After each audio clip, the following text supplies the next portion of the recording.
این مرغی که میبینید چقدر برای شما آشناست؟ آیا تا هنوز اون را دیده اید و اسمش را شنیده اید؟ اگر دیدید با چه خصوصیات اون آشنایی دارید و اینکه آیا میتوان یک همچون حیوان را در آب و هوایی که شما زندگی میکنید نگهداری کرد؟ اگر چیزی از اون میدانید تا آخر این ویدیو را ببینید و با تمام خصوصیات اون بیشتر آشنا شوید. سلام بر شما به یک دیگر از گزارش های جالب این هفته کانال یوتیوب رسانه آگاهی خوش آمدید. در میان تمام پرندگانی که در روی زمین زندگی می کنند، شترمرغ یکی از بزرگترین پرندگان روی زمین هستند که به علت بزرگی بیش از حد مثل مرغ‌های خانگی توانایی پرواز را ندارد. گرچند عده‌ای بر این باور هستند که شترمرغ‌های اولیه پرواز می‌کردند. این مرغ دارای جثه فوق العاده بزرگ است که قد آن تا 2.5 متر، یعنی به اندازه 1.5 قد یک انسان معمولی. وزن آن 150 کیلوگرم و تخم آن تا 2 کیلوگرم وزن دارد. این مرغ در تناسب با سایر پرندگان منحصر به فرد بوده و رقیب جز خودش در جسامت بدنی ندارد. در اصل این پرنده جزء پرندگان بومی افریقایی بوده که بعداً به سایر نقاط جهان راه پیدا کرده است. این مرغ از 12 الی 14 ماهگی به بلوغ جسمی و از 2 الی 3 سالگی هم به بلوغ جنسی می رسد. رنگ شترمرغ‌های ماده خاکستری و نرهای آن به رنگ سیاه می باشد. جوجه های آن در هر ماه حدوداً 10 اینچ رشد می کند که تا 12 ماهگی به 2 متر و به وزن 90 الی 110 پیدا می کند. مهمتر این که این پرنده برعکس سایر پرنده ها دارای 2 انگشت پا است، در حالی که سایر پرنده ها دارای 4 انگشت پا می باشد. به طور کلی شترمرغ ها در مناطق گرمسیر و نیمه خشک بهتر می توانند زندگی کنند. این مرغ نیز مثل سایر پرنده های وحشی اهلی شدند و حالا در سراسر نقاط گرمسیر و نیمه خشک جهان توسط فارمداران برای اهداف گوناگون از جمله اهداف اقتصادی پرورش داده می شود. آیا در افغانستان هم شترمرغ وجود دارد؟ بله، در افغانستان هم به عنایت عده‌ای از فارمداران وجود نازنین این مرغ برای رشد و توسعه اقتصادی متبلور شده است.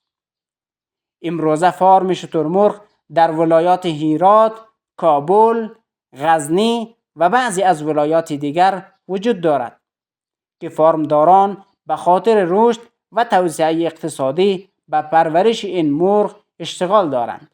این مرغ در افغانستان کاملا حیثیت کالای تجارتی را به خود دارد که گوشت، پوست، پشم و حتی تخم آن به فروش می رسد که منفعت بزرگی برای صاحب فارم شمرده می شود. برای آشنایی بیشتر یک گزارش ویژه داریم با مسئول و بنیانگذار فارم تولدات و توسعه شترمرغ در ولایت غزنی. این فارم 2.5 سال پیش توسط برادران ابراهیمی در منطقه نوابات ولایت غزنی تأسیس شد که در ابتدا تعدادی از جوجه های آن را به طور آزمایشی از ایران وارد کرده بودند. شاهچمن ابراهیمی مسئول حفظ و نگهداری فارم شترمرغ برادران ابراهیمی میگوید: بسم الله الرحمن الرحیم. نام ما شاهچمن ابراهیمی است. برای حفظ و نگهداری می شترمرغان برادران ابراهیمی ما که شروع میکردیم حدودا 2 سال یا 2.5 سال میشه. اول بار که ما آوردیم میره از ایران آوردیم. وی میگوید من قبلا در ایران در فارم شترمرغ کار کرده بودم و با خصوصیات اون کاملا آگاهی داشتم و به همین سبب تصمیم گرفتم که باید این فارم را در ولایت غزنی نیز تأسیس کنم. گرچند یک عده می گفتند که در افغانستان نتیجه درست نخواهد داد اما من مصمم بودم و نتیجه هم داد. بله ما کار کردیم، کم کم آشنا بودیم و قبلا هم در ایران کار میکردیم. بله از برادرها که میومد میگفت نه نتیجه نمیده و فلان، چون آشنایت نداشت. وقتی آشنایت در هر کار نداشته شی برادر معلوم نیست دیگه. و حالا بعد از 2.5 سال کار و زحمت، شترمرغ‌هایی را که از ایران آورده بودیم به تخم آمده و جوجه کشی داریم. وی میگوید یک شترمرغ از 18 ماه الی 2 سالگی کاملا به ثمر میرسد، یعنی به تخم گذاری آغاز می نماید. ایران نمیاریم، این که ما آوردیم مدت 2 سال یا 2.5 سال میشه، بعد از اینا به تخم آمد و الان خود ما چکشی میکنیم. 18 ماه شروع میشه الی 2 سال تکمیل مونه که باید تخم کنه. بعد از او باید بشینیم. حدوداً که ما شندیم 42 روز 44 روز دیگه چوچه از ماشین بر میشه. فعلا فروشات جوجه های شترمرغ را آغاز کردیم و عده زیادی قبل از قبل سفارش می دهند و زمانی که جوجه ها 20 الی 22 روزه شوند سفارشاتشان را تحویل می گیرند.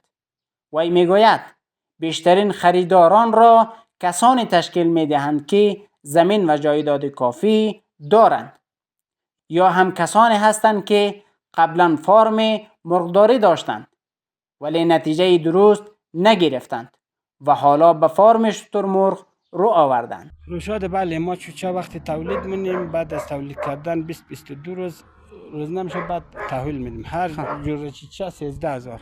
زیادتر خیلی کسا مبره زیادتر همین کسایی که زمین داره و جایداد داره اینیا زیادتر مبره. نگهداری مبره صاحب همیایی که میگم ما قبلا گوداری داشتیم و دیگه کارا داشتیم، مرغداری داشتیم، ولی فعلا ما این میره که سیل منه باز میگم ما همزی ببریم شاید خوبتر از گبا باشه و مرغ و گوداری و اینا. و در ادامه علت این که چرا این فارم را انتخاب کرده میگوید این فارم را نسبت به فارم های دیگر ترجیح دادم به این علت که نه مثل مرغ ضایعات و مرگ و میر و نه هم مثل گوداری مصرف زیاد دارد. خوراک شترمرغ در 24 ساعت 2 کیلو هست که ترکیب شده از رشقه و بعضی از دانه باب هست. 70% رشقه و 30% اون هم دانه باب هست، مثل جو، جواری، گندم، سویا، سویابین و بعضی از دانه باب دیگر است که با هم ترکیب می شوند. والله ما دیدیم مردم مرغداری هم زد، خود ما مرغداری زدیم، ولی این بهترتر از همه کارهای از گو و از فارم مرغ گوشتی و از همه چیز بیشتر، چون ضایعات نداره، مرگ نداره. مرغ اگه مریشینه 5,000 دانه هم باشه اگر احتیاط نکنید در 2 شبانه روز خلاصه. ولی این نه که مصرف زیاد نداره. مثلا زیادتر دانه نمخوره دیگه، فیصدیشی 30% یا 40% دانه مخوره دیگه، بقیه‌اش همه شرقه مخوره دیگه. بله شرقه مخوره، اون در 24 ساعت 2 کیلو 2 کیلو میخوره. بله 2 کیلو مخوره، و هم 70% 80% باید چی باشه، اشرقه باشه، بقیه‌اش دانه باشه. حالا دیگه طریقش که به هر صورت نگهداریش آسانه، خب مصرفش هم کمه، نگهداریش هم آسانه، آسان‌تر از گومال اینایه.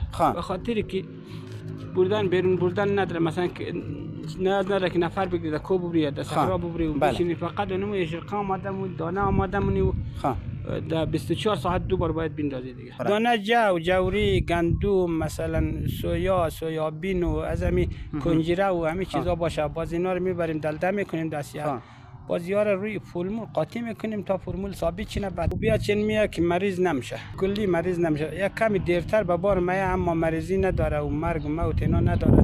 گذشته از او اینا زودتر کتم شه. گوسفند مثلا اگر ما و شما نگهداری کنیم، مثلا در طول 2 سال 2 سر گوشت یا 1.5 سر گوشت مثلا بلا اضافی میکنه. وزن از اگر مثلا 15 کیلو باشه در سال پورا 70-80 کیلو میشه هر مرغ. کلا اصلا ضایعات نداره، مثل خرش مثلا در ماشین مرا درست میشه، چیزای مثل دیده کاپشن تیار مونه و کورت تیار مونه، هر چیزایی که تیار مونه پر اینا به درد مخوره.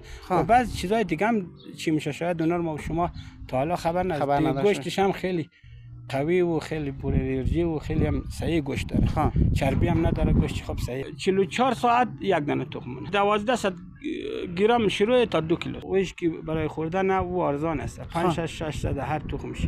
اونایی که بخواید در ماشین بشینی و جوجه تولید کنی 2500 یک دانه تخمش یا 8 نفر 10 نفر بس، ولی 2 کیلو می تخم دیگه. یعنی میای که شما اینجا میبینین اینمی که رنگای شلغت داره خاکی و اصطلاح اینا کس ماده. بله اینی که رنگ سیاه داره، انجینیر صاحب بفرما. آها. یک رنگش سیاه ایمی که است چیز خروس دیگه. این خب نرسته به اصطلاح. بله این نرسته. این خروس ایر سوا کردیم که برای پشتک دن 10 تا نره بقیش ماده. وی در ادامه می گوید هر که عاشق این کار باشد و بخواهد که جوجه های برای نگهداری ببرد، ما همکارشان هستیم و تا آخرین لحظه از همکاری های خود دریغ نمی کنیم. گفتنی چیزی نداریم دیگه. اگر برادرها بخواه عاشق از این کار باشه و کار کنه، ما در خدمت از این مردم هستیم. چه خواست چه میدیم، مگر تخم خواست تخم برایش توزیع منیم، هر چیزی که ولی کمک هم میکنیم. دوستان و بینندگان محترم رسانه آگاهی، اگر این ویدیو را دیدید و خوشتان آمد، حتما با دوستانتان شریک سازید و حتی اگر شوق این را داشته باشید که از جوجه های فارم خریداری نمایید، با شماره تماسی که برایتان در صفحه گذاشتم زنگ بزنید و تمام معلوماتی که نیاز داشته باشید برای شما در میان گذاشته خواهد شد و حتی در صورت خرید تخفیفات ویژه برای شما در نظر گرفته شده است. رسانه آگاهی، نوآباد غزنی، افغانستان.